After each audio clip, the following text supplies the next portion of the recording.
संगठन के माध्यम से महामहिम को आवेदन दिया था कि आपसे झारखंड की ज्वलंत विषयों के संबंध में मुलाकात चाहते हैं और बातचीत करना चाहते हैं। आज 2 सप्ताह बाद कल ही शाम को यहाँ से कॉल आया था कि आपकी जो मांग थी गवर्नर साहब से मिलने की, उसे स्वीकृति प्रदान की गई है। उनके आदेशानुसार हम लोग आज सुबह दोपहर के 2 बजे यहाँ हमारा आगमन हुआ, उनसे बातचीत हुई झारखंड के विषयों पर। मुद्दे बड़ी मुद्दे हैं, बहुत विस्तार के साथ बातें हुई, उन्होंने काफी समय दिया। सबसे पहले आदरणीय महामहिम का धन्यवाद। सबसे पहला मुद्दा है खतियान आधारित स्थानीय नीति। आज हिंदुस्तान की बात करें तो 28 में से 18 राज्य ऐसे हैं जहां खतियान के आधार पर स्थानीय नीति है। भारत देश एकल नागरिकता की बात करता है, सिंगल सिटीजनशिप। हम सभी यहाँ जितने लोग हैं, हम लोग भारतीय हैं, हम लोग इंडियन है, ये हमारी नागरिकता है। लेकिन हमारी स्थानीयता अलग अलग होती है, उसे हम लोग डोमिसाइल कहते हैं, जिसे हम लोग हिंदी में स्थानीयता कहते हैं। और ये राज्य तय करता है। देश नागरिकता तय करती है, लेकिन राज्य स्थानीयता तय करती है। तो हम लोग वही मांग करने आए थे कि झारखंड के स्थानीय कौन है। 22 वर्षों में आज तक नियम नहीं बन पाया है, 22 वर्षों में आज तक कानून नहीं बन पाया है, विधेयक नहीं बन पाया है कि आखिर झारखंड में झारखंडी कौन है, कौन है, यहाँ के डोमिसाइल किनके पास होगा, क्या क्राइटेरिया होगा, उनका आधार क्या होगा। यदि नहीं तय होता है तो निसंदेह आने वाला जो भविष्य होगा वो अंधकारमय होगा झारखंड का। इसके मैं बहुत सारे उदाहरण आपके सामने रख सकता हूँ। कई ऐसे विधानसभाएं हैं, मैं चूंकि रिपोर्ट मेरे पास कागजी नहीं है इसलिए मैं इनडायरेक्ट कहना चाहूंगा, कई विधानसभाएं हैं, दर्जनों विधानसभा ऐसे हैं जहां लाखों अवैध वोटर आईडी हैं। उन्हीं के कारण आज मुख्यमंत्री अगर अपने बयान से पलट रहे हैं तो उनका सबसे पहला कारण है अवैध वोटर आईडी। वे जान रहे हैं उनके पास जो विधायक हैं वे कहीं ना कहीं अवैध वोटर आईडी के दम पर यहाँ पर चुनकर आए हैं। और यह क्या असंवैधानिक मामला है। आप एक व्यक्ति 2 सीटों से विधानसभा चुनाव लड़ सकता है, 2 सीटों से संसद का चुनाव लड़ सकता है, लेकिन एक व्यक्ति वोटिंग एक ही जगह पे कर सकता है। यह संवैधानिक है, ये कानूनी है। पर झारखंड राज्य मुझे लगता है एकमात्र ऐसा भारत का राज्य है जहां लगभग 30-40 लाख लोग अवैध वोटिंग करते हैं। और ये अगर आपको प्रमाण चाहिए, आप लोग मीडिया के कर्मी हैं, आप कभी चुनाव के समय हमारे साथ आइए, आपको प्रमाण सहित देंगे।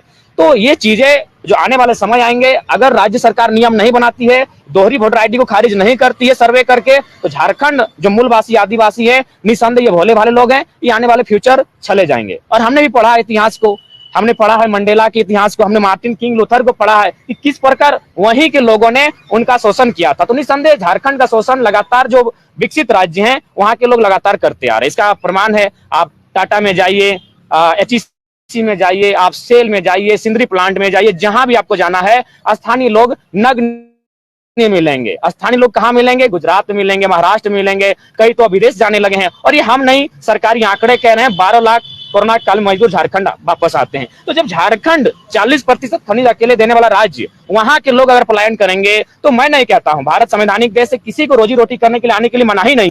यहाँ के संसाधन मेरे और हक अधिकार अन्य राज्यों का, यह बेईमानी है, यह असंवैधानिक है, यह गैर कानूनी है। हमारी लड़ाई न्याय संगत है और बिल्कुल विधि पूर्वक है।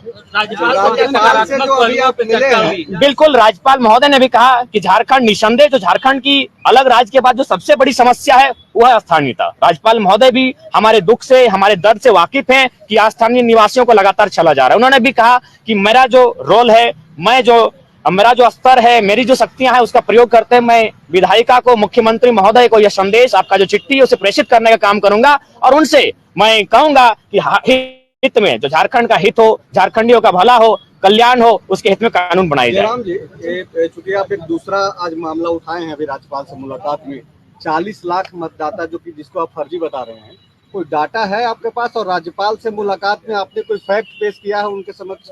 मैंने पहले कहा कि इसको हम अनुमान कह रहे हैं, इसको हाँ डाटा इसलिए नहीं है। अब किस बात का डाटा का जिक्र करते हैं? कहा गया है ना, डॉक्टर अंबेडकर ने भी कहा था कि संविधान अच्छा भी होगा, संविधान बुरा भी होगा, चलाने वाले पे निर्भर करता है। अगर चलाने वाला अच्छा होगा तो संविधान अच्छा चलेगा, चलाने वाला अगर बुरा होगा तो संविधान बुरे रास्ते पर जाएगा। उदाहरण है तो आप किसका देखिएगा? आंकड़े, सरकारी आंकड़े सही छापते कहाँ है? आप जाइए। लगा रहे हैं पूरे झारखंड में वैसे लोगों पे जो कि बाहर से आकर के रह रहे हैं, क्योंकि आपका सवाल तो उन्हीं के ऊपर जा रहा है। तो अगर वो फर्जी मतदाता हैं झारखंड में, चूंकि अगर दूसरे स्टेट के भी मतदाता है और यहाँ पे भी मतदाता है, तो आप चूंकि PhD भी कर रहे हैं जी, मैं हाँ बिल्कुल मैं क्लियर कर देना चाहूंगा, पेपर कटिंग के माध्यम से क्लियर करना चाहूंगा। आप एक 4 साल या 5 साल पहले का पेपर कटिंग है। एक मित्र हैं जो उनका निवास है पड़ोसी राज्य में, क्योंकि मैंने स्पष्ट कहा कि मेरी लड़ाई किसी राज्य से नहीं है, झारखंड के अलावा जो भी राज्य के लोग यहाँ रहते हैं और अवैध रहते हैं उनसे है। तो उन्होंने स्पष्ट अपने सोशल साइट्स में लिखा कि मैं अपने राज्य में मतदान करने आया हूं, बहुत खुशी हुआ। वो सोशल साइट्स में लिखते हैं फिर वे क्या आते हैं, अपने धनबाद आते हैं और धनबाद में आके फिर चुनाव लड़ते हैं। जब ट्रोल होता है पुराना पोस्ट डिलीट करते हैं। तो है, हमारे पास प्रमाण है, लेकिन चूंकि सरकारी प्रमाण नहीं है, क्योंकि सरकार जी नहीं, वह आपका त्रिस्तरीय चुनाव है। अगर आप जानते हैं संवैधानिक, तो त्रिस्तरीय चुनाव वही लड़ सकता है जो वहां का निवासी हो। विधानसभा और लोकसभा कोई कहीं भी लड़ सकता है, त्रिस्तरीय चुनाव कोई कहीं भी नहीं लड़ सकता है। आपको जानकारी होनी चाहिए। स्थानीय नीति का क्या आप यहाँ पे मांगते? स्थानीय नीति खतियान के आधार पे बने, वो 1932 हो, क्या हो, कानूनी समीक्षा हो, कानूनी समीक्षा हो, मुख्य आधार, मुख्य केंद्र बिंदु 1932 को माना जाए, कानूनी समीक्षा हो, आयोग गठन हो, सरकार उस पर निर्णय करे, चर्चा करे, परिचर्चा करे। आप बोल रहे हैं,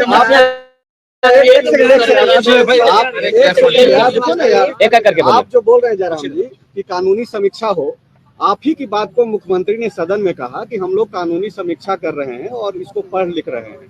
तो जब मुख्यमंत्री की ही बातों को आप दोहरा रहे हैं, तो फिर अब राज्यपाल से मिलने की क्या जरूरत है? राज्यपाल से मिलने की आवश्यकता इसलिए है कि राज्यपाल, केवल राज्यपाल ही नहीं, इनके पास एक संवैधानिक दायित्व है। ये चांसलर होते हैं, ये पढ़े लिखे व्यक्ति होते हैं। विधानसभा के लिए कोई नियम नहीं है कि व्यक्ति पढ़ा लिखा हो कि नहीं हो, वह व्यक्ति, उसके लिए क्राइटेरिया नहीं है। राज्यपाल का एक अलग क्राइटेरिया है, ये समझेंगे, राज्यपाल बने हैं, ये समझेंगे, ये चांसलर लोग हैं, ये एकेडमिक पर्सन होते हैं मुख्यतः, एक दो अपवाद हो सकता है, तो ये समझेंगे हमारी भावनाओं को। और चूंकि मुख्यमंत्री ने बयान आपके सदन के भीतर दिया है कि हम लोग अगर विधेयक बनाएंगे तो न्यायपालिका उसे खारिज कर देगी। पहला काम विधेयिका का होता है, आप विधेयक बना तो लीजिए, नियम बना तो लीजिए, बना नहीं है, हमारी भाषा में कहा जाता है कि मरने से पहले भूत बनना। तो वही हाल मुख्यमंत्री का है। हमने देखा मुख्यमंत्री, हम लोग तो पहली बार मुख्यमंत्री से ही मिलने गए थे, राज्यपाल से मिलने गए थे, हम तो विधानसभा गए थे। जब वहां से सकारात्मक पहल नहीं मिला, हम लोग राजभवन की ओर आए, हम राज्यपाल से मिलने आए। जयराम जी, अलग अलग जिलों पे अलग अलग सर्वे हुआ, आप समय मांगे हैं मुख्यमंत्री के? जी हाँ, उनके पास भी शेड्यूल गया है, मुख्यमंत्री से मिलने की बातें हुई, लेकिन मुख्यमंत्री फिलहाल सत्ता का आनंद ले रहे हैं, फिलहाल क्रिकेट का मैच खेल रहे हैं, उन्हें जनता की सुख सुविधा से शायद वास्ता नहीं लग रहा है। जयराम जी, 1932 बहुत जिलों में 85 है सर्वे, अलग अलग जिलों पे अलग अलग समय पे हुआ, तो कैसे को रिलेट करेंगे? सारा चीज रिलेटेड हो सकता है। एक बात बताइए, जब झारखंड के लोग ही अपना हक अधिकार मांगते हैं तो इतना आनंद फानन क्यों होता है? सभी राज्यों का अपना पहचान है, तब कोई आनंद फानन नहीं होता है। सभी राज्य के लोग जी खा रहे हैं, कोई आनंद फानन नहीं होता है। जब झारखंड के लोग ही अपना अधिकार मांगते हैं तो आनंद फानन क्यों? आज एक बात बताइए, 1900, आप 2000, बहुत से लोग कहते हैं कि 2000 को कटअप माना जाए। एक बात बताइए, 2000 को कटअप कैसे माना जा सकता है? झारखंड एक औद्योगिक क्षेत्र रहा है, यहाँ के लोगों का आगमन, कोयला का जैसे ही उदय हुआ, लोगों का आना जाना शुरू हो गया, वे लोग यहाँ रहने बसने लगे। अगर आप 2000 को कटअप मानते हैं तो इससे क्या होगा? जो यहाँ के मूलवासी है, जिनका यहाँ के सिवा कुछ नहीं है, उनके साथ नाइंसाफी होगी। इसलिए 2000 को, उस दिन को कटअप नहीं माना जा सकता। अच्छा ठीक है, अगर आप उसको कटअप मानते हैं तो एक बात बताइए, उसमें तो लोग फंस जाएंगे जो लोग उस 2000 को कटअप मानने कह रहे हैं, क्योंकि जिस समय 2000 में झारखंड अलग हुआ, अगर एक भाई धनबाद में था तो दूसरा भाई जम्मू में था, आप क्या कीजिएगा? उस समय क्या कीजिएगा? अगर पति धनबाद में था तो पत्नी आपका अलग राज्य में थी, उसको कटअप माना जाए? पॉसिबल है? नहीं है। वे कमाने के लिए आए हैं। उसके बाद भी उन क्षेत्रों में आप निवास कर सकते हैं जो सीएनटी में नहीं आता है, जो एसपीटी में नहीं आता है, जो 9वीं अनुसूची में नहीं आता है, वहां आप निवास कीजिए। अगर आप 9वीं अनुसूची का उल्लंघन करते हैं, सीएनटी को वायलेंट करते हैं, एसपीटी को तोड़ते हैं, तो हम तो गुनहगार नहीं है, असंवैधानिक तो आप है जो लोग इस कार्य को कर रहे हैं। जयराम जी, सड़क, सदन और अब राजभवन आकर के मिल लिया, अब आगे क्या करेंगे? आगे की रणनीति तय होगी, जब तय होगी तो आप चैनल वालों को बुलाएंगे और आपके समक्ष रणनीति को प्रस्तुत करेंगे। लेकिन फिलहाल रणनीति बनी नहीं है, रणनीति लगातार बन रही है, जनता से संपर्क किया जा रहा है। रणनीति जैसे ही बनेगी निसंदेह हम लोग आगे, और ये आंदोलन नए झारखंड निर्माण की ओर है। और आपको स्पष्ट कहना चाहेंगे, एक बात याद रखिएगा, कुछ दिन पहले आपका छत्तीसगढ़ अलग हुआ, उसी समय हमारा उत्तराखंड अलग हुआ, लेकिन संघर्ष नहीं हुआ था। याद रखिएगा, वहां संघर्ष नहीं हुआ था। हमने 88 साल संघर्ष किया था, इसीलिए झारखंड के आंदोलन को आप दूसरे राज्य के आंदोलन से कंपेयर ना करें। हमने 88 साल संघर्ष किया था, 88,000 बलिदान दिया है, तब झारखंड मिला है। अब दिखाइए छत्तीसगढ़ में कितना शहादत हुआ, अब दिखाइए उत्तराखंड में कितना शहादत हुआ, अब दिखाइए महाराष्ट्र और गुजरात जब 1960 में अलग हुआ कितना शहादत दिया गया। हमने शहादत दिया है, हम एक शहीद का बेटा है, मेरा बाप का रक्त बहा झारखंड की माटी के लिए, हम दर्द को जानते हैं। इसलिए झारखंड के आंदोलन को अन्य राज्यों से कंपेयर ना किया जाए। झारखंड एक अधिकार मांग रहा है, न्याय संगत है। असंवैधानिक वे लोग हैं जो सीएनटी को वायलेंट कर रहे हैं,